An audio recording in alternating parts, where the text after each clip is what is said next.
Hi everyone, welcome to my channel. My name is Kibby. Thank you so much for joining me here today. Today's video is going to be a vlog of a recent trip that I took to Miami.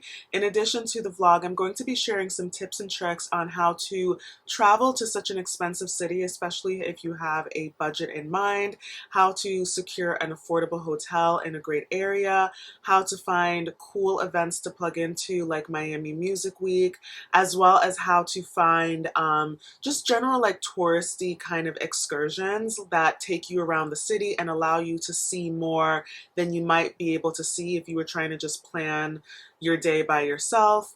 And I'm going to also share with you guys some tips and tricks on how to travel with a friend. Um, Before I went on the trip, I kept seeing a lot of discourse on TikTok about how Miami is the sort of place that kind of breaks friendships up. I can proudly say that I walked away from the trip with my friendship intact, but I really wanted to share with you guys some word of advice on how to travel with a friend for the first time, both when planning the trip, planning out the logistics, creating an itinerary that is fair for both people, being mindful of people's different traveling styles, while really still keeping in mind that the trip is supposed to be fun and that you're going there to make memories, to share in those memories together, and how to like really go about that in the best way. So without further ado, here is the vlog. Please be sure to like this video, share it if you found it helpful, and of course subscribe. There will definitely be more videos to come. And just thank you so much for watching me here today. I look forward to seeing you in the next one. So day one, after we landed, we went straight over to our hotel, and once we got there, we just unpacked, changed into our clothes, and headed down to the beach. We stopped at Joe and the Juice first because it was right downstairs from our hotel, and literally the beach was not even a 10-minute walk. I'm saying 10 minutes to be generous. It was more like a 5-minute walk. From the hotel, and it was, once we got there, it was like, yes, we are definitely in Miami. The beach was packed with people. The weather was absolutely perfect, and blue skies, just no humidity, just perfection. And just like walking around our night out.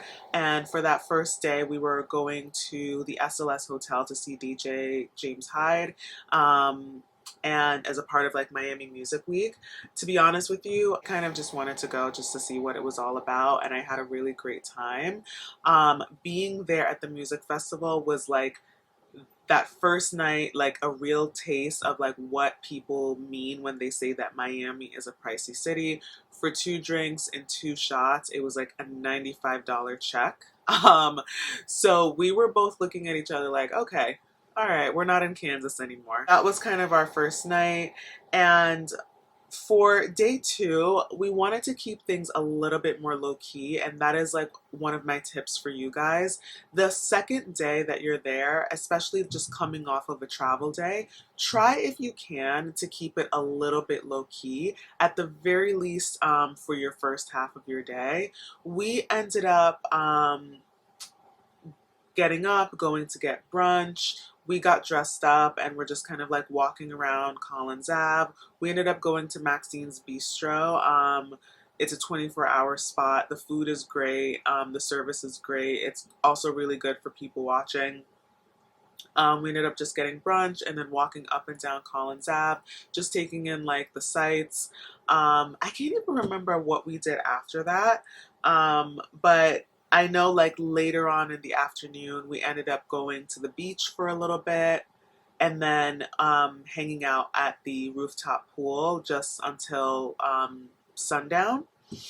And yeah, just really try to take that second full day that you can to like stay active, but like not do anything that's exhausting. I think for us, we had a travel day as well as the music festival that evening. So we were mindful of that, and just be mindful of your energy levels as best as you can, especially if you're going to a place like with like a very warm climate. And then for day three, that was the day that we went on our day-long tour. I found this tour on viator.com, and if I can find the total cost of the tour, I'm going to insert it either on the screen or in the description box. I highly, highly recommend choosing that kind of option, choosing a guided tour instead of maybe looking for activities to do on your own, especially if you just want like a touristy experience. I know like it's good to have like really cool, interesting um stuff like Miami Music Week, but like it's, if you're a tourist, be a tourist and like enjoy being a tourist. The guided tour was like really wonderful. We started out, we got picked up on Collins Ave with a 10-minute walk away from the hotel. Then we drove down to South Beach, and then we hopped on one of those like tour boats to do like a ride along Biscayne Bay, up and down like Millionaire's Row. I have to say, Rihanna's house was the best house that I saw. I think it's the house that she has in that music video where she's wearing that sheer blue robe. But her house was like fabulous. I was like, okay, okay, Rihanna. And then just like drove around a bit, and I drove around in a way that I think if we had done it on our own and we're trying to take an Uber from point A to point B, we might not have seen as much as we did. For example, we went to Coconut Grove, like where all the peacocks are roaming free. And I can honestly say that if I had a choice to live in Miami, like low-key, I kind of want to live in Coconut Grove. Like, I don't know if those peacocks are friendly or what, but like, I just think it's so much fun to be able to like live, live in that area. And it's like you walk outside of your house and there is a peacock just like displaying all of its feathers. And from Coconut Grove, we then went over to Little Havana where we had lunch, got a nice Cubano sandwich, had the strongest mojito I've ever had, and just took in like the sights. Like there were a lot of like street art to take in. I also went on to like hold two parrots. That was like my first time doing that. I don't know what compelled me to do that, but it was cool. Like one of the parrots literally tried to make out with me, and the man who the parrots belonged to was really friendly and really and from in Little Havana, after we got that lunch, we ended up having a Cuban coffee before we got back in the van, and we drove over to Wynwood. When we got to Wynwood, I kind of walked around by myself a little bit, just like, again, taking in the sights. I love, love, love the art scene in Miami, and I can't wait to be able to explore it even further. Wynwood definitely gave me Brooklyn vibes. Like, I don't know how else to describe it. Like, it just, like, there was definitely, like, a little bit of a shift in terms of, like, the people that I met. Everyone that I met there was really cool. I went to this, like, really nice gelato spot, and I also went to, like, what was it, like, the Warhol Museum. Actually, I don't even know if it was the Warhol Museum. I remember it as the Warhol Museum, but ended up going to this kind of like store, and just the people that I met there were just like really fun and like just really like youthful, and just it was a nice vibe, I would say, in Wynwood. And from there, we ended up getting dropped back off on Collins Ave and headed back to our hotel. Once we returned to our rooms, I'm not sure, like, I don't even remember our evening. I just remember the weather was terrible. It said that there was like a 30% chance of rain, and I learned during that trip that if you're in Florida and it says there's a 30% chance of rain, that means it's gonna rain. So just keep that in mind, and like if you're going to Miami, be prepared with an umbrella. Pack an umbrella, unlike I did. Just be prepared for that. For our last full day, I really wanted to do something memorable, and so I got up and decided to head over to Super Blue. I had had this in the back of my mind when I was like planning the trip. I ended up going by myself, so I woke up, got myself ready, and then went and took an Uber over to Super Blue. I will warn you that like the area around Super Blue is a little bit like not what you would expect. I don't know if I was coming from the wrong direction or what, but it seemed a little bit industrial. Like there were like a lot of warehouses around, even though there are other museums or galleries, whatever, showrooms, whatever you want to call it, in that area. I was a little bit surprised when driving up to it. But once I got there, it was super easy. I had already purchased my ticket ahead of time. I actually purchased my ticket the same day. Out of all the excursions I did, this was one that I really did it at the last minute, and I purchased it directly through the Super Blue website. And yeah, it was just like really fun. And I would honestly say that going there was the highlight of my trip. I really recommend Super Blue, and just like generally, like I cannot wait to just like explore like the rest of the art scene in Miami the next time I go. But start with Super Blue if you can. And we ended up taking an Uber over to Sugar Rooftop. Again, speaking of that Miami weather, if it says 30%, that means it's gonna rain. It's 30% chance, and it was lightning, thunder, the works, okay?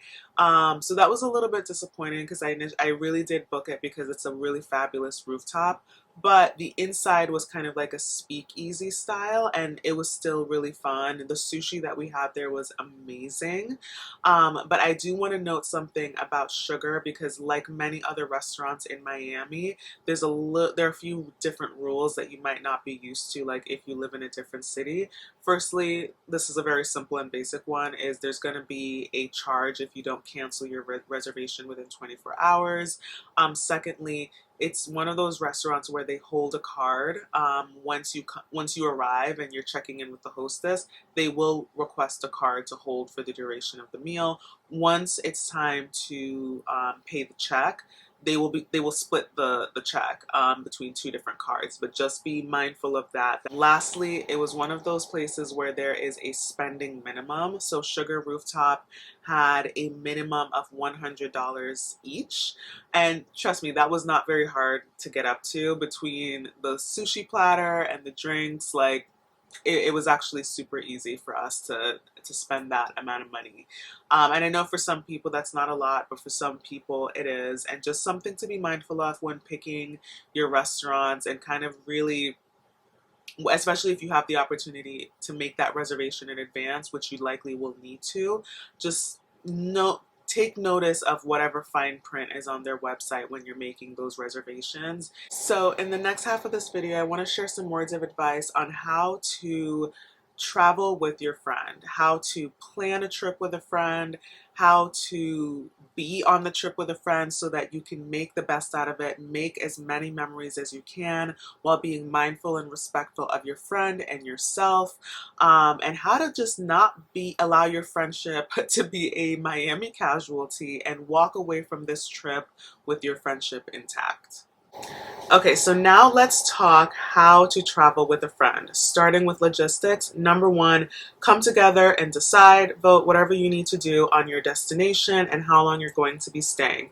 Being mindful of the fact that some people have limitations when it comes to the number of vacation days that they can take off of work, and that can, dictate the length of the trip and all of that. And next, and this is very, very critically important, discuss your budget.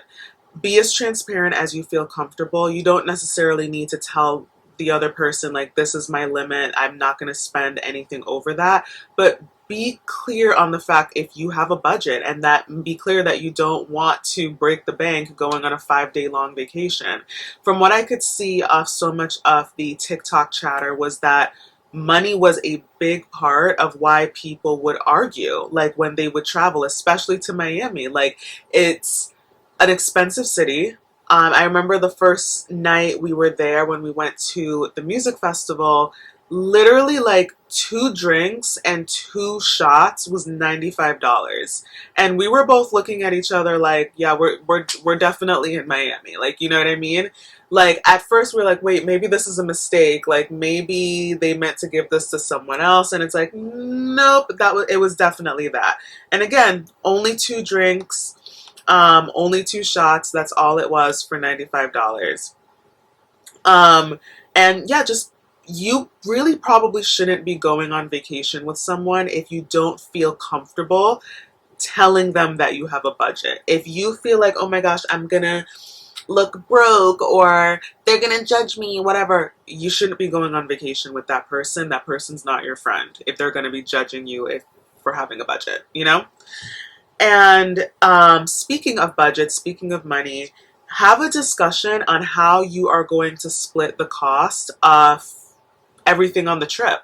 Assuming that you're going to be sharing a hotel room, decide how are you going to pay for that. Is someone going to put it on their card? And if they put that hotel on their card, you're paying them that same day.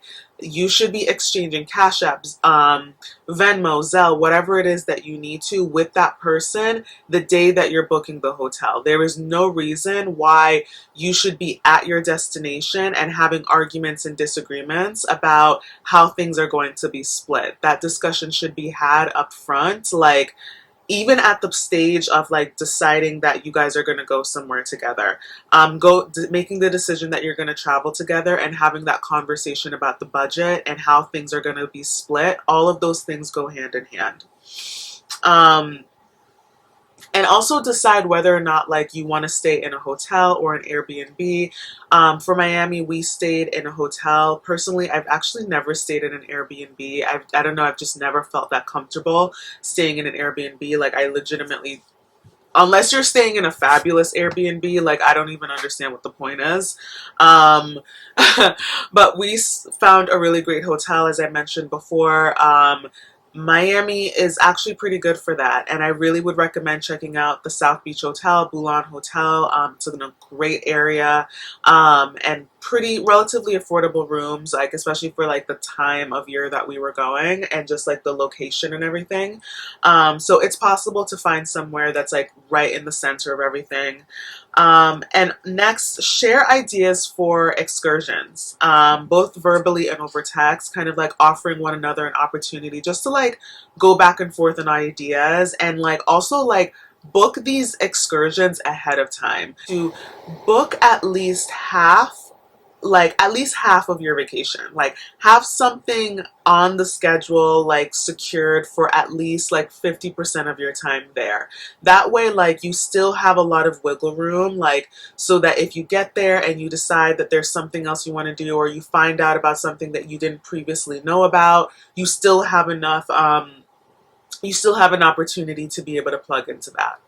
I don't know what it is about vacation, but I literally feel like vacation time works different than regular time. Like anytime that I have slept in on a vacation, I feel like my whole day is gone. I have to rush to do everything. I just feel like all out of sorts. And like being on vacation can have that effect on you already. Like you're in a new environment, you're living out of your suitcase. For some people, it can be kind of like a little bit of like a little bit of a shock to your nervous system, especially if you don't travel a lot. If you do, it's like, oh, this is a breeze. But that is just something that I'd really recommend, especially just with booking stuff, is just to like give yourself that structure so that you know what you're doing each day, you know what time you need to be somewhere, and then you can just like plan the rest of the day around it. Next, I would say just share as much information as you possibly can about pre-planned events and excursions, and give your friend the opportunity to review your suggestions and agree, and also give them the space to make their own suggestions. And be considerate of that. If you're someone and you find that like, oh my gosh, 9 out of 10 of the things that you guys are doing are ideas that you came up with, really check in with your friend and make sure that they are genuinely on board with that. If they say yes, then it's like green light to go. But if they make a different suggestion, really try to listen to them and see if like that's something that you want to do. But anyways, share those ideas for your excursions and like book those ideas as well.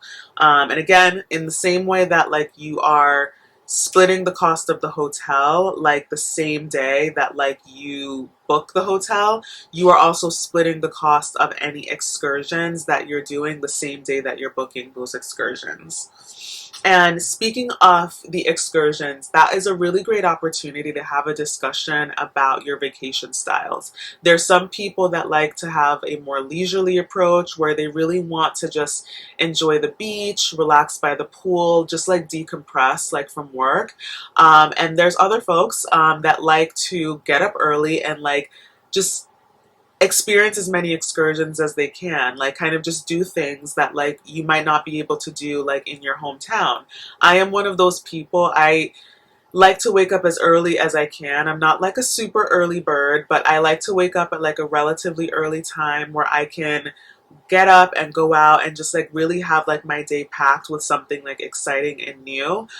And I also would say about the vacation styles is like this is a really great conversation to have and a really great opportunity to be considerate of your friend, because it's not just your vacation, it's theirs as well. And so when you're having that conversation, really try to strike a balance between the things that you like to do, your style of vacation, and their style of vacation, and really just like create a trip that is respective of both, and that like so that you can both feel like you're getting the most out of the vacation. Things that my friend and I actually did on our last day was we split up during the day. And I only recommend splitting up during the daytime, and only if you are in a big city like Miami, where there are reliable Ubers, there is reliable public transportation, reliable phone signal. Don't do that in a foreign country. Only do that in like a city that you know, as I just said, that has those reliable services that you would be able to get to and from your destination safely and easily. My friend and I ended up splitting up on our last day because I really wanted to go to Super Blue, but with it being our last day and our last day of, I think, like good weather, she really wanted to like have that time for the beach. And so we ended up splitting up, and I had a great time at the museum, and I know that she had a really great time at the beach, but we came back together later on in the afternoon, both to get ready and to go out and enjoy our evening for our last night. And so it was one of those things that, like, if you are adults, go ahead and do that. I can't imagine that anyone under the age would be going to Miami. But remembering that you're adults and remembering that you're independent and you guys are not glued to the hip, you guys are not so committed to each other throughout this trip that you can't find a way to do your own thing, but really try to do so safely and like be considerate of the other person. Really offer them the opportunity to join you in that excursion if they want to, and if they choose not to, like, go ahead. Don't let it hold you back, and don't let it prevent you from enjoying your trip.